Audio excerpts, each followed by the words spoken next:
జనన మృతియుతానాం సేవయా దేవతానాం న భవతి సుఖలేశః సంశయో నాస్తి తత్ర అజనిమమృత రూపం సాంబమీశం భజంతే య ఇహ పరమ సౌఖ్యం తేహి ధన్యా లభంతే.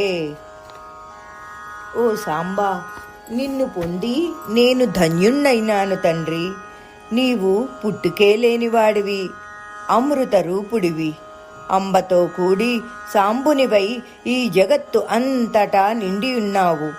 దేవతలతో సహా నీకు తప్ప ఇతరులందరికీ చావు పుట్టుకలున్నాయి.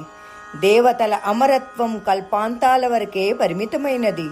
బ్రహ్మకల్పం ముగియగానే ఆ కాలమంతా కపాలమై నీ మెడను అలంకరిస్తుంది. మరో బ్రహ్మ పుట్టి పెరిగి సృష్టి రచనను ఆరంభించే వరకు ఏకాగిగా